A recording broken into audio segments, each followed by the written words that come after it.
Alrighty, so for our project, we decided to do GMOs. Now, if you don't know already, GMOs stand for genetically modified organisms. And GMOs are most commonly seen and used in the agriculture sector. We use them in our food supply, we use it with plants and animals. Okay, and the common misconception is that GMOs are bad for you, that they cause cancers or stuff like that. Like, even my mom says stuff like that. And there's a cultural backlash a couple of years ago where people would only eat organic and they wouldn't eat GMO foods. They say GMO free in the grocery store.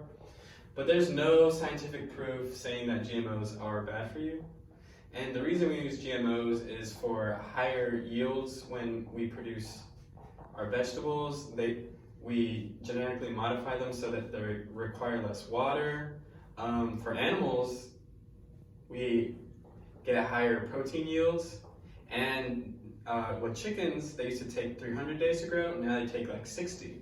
So that's why we genetically modify organisms, so we get higher yields, so it costs less.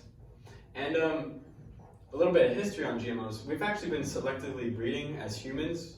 Probably the first thing we selectively breeded was wolves, about 32,000 years ago. So we would slowly get dogs, and we would selectively pick the kinder wolves and the friendlier wolves, the more docile wolves, and we would generation after generation breed them until we would get dogs that we could domesticate.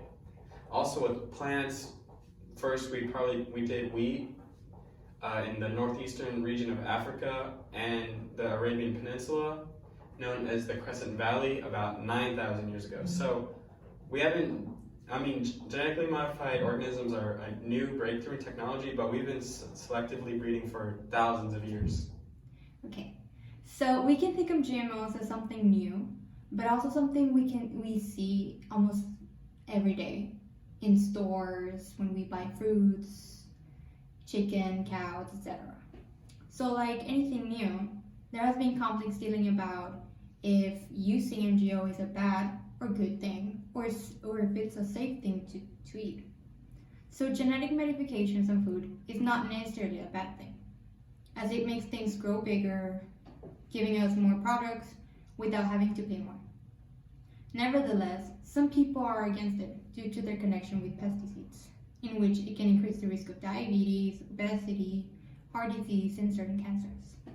So if you're not related to why GMOs have a connection with pesticides, it's because it avoids insects and weeds to destroy the crops that farmers try to grow. And it also helps farmers spend less money on chemicals. As GMO becomes recognized as a positive aspect rather than a negative one, the use of CRISPR is beneficial at the moment. However, as time passes by, the evolution of genetically modified detection becomes more and more important.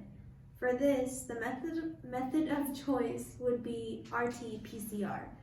RT-PCR stands for Reverse Transcription Polymerase Chain Reaction, and it may be the reason GMO can enable quantitation of RNA from a single cell.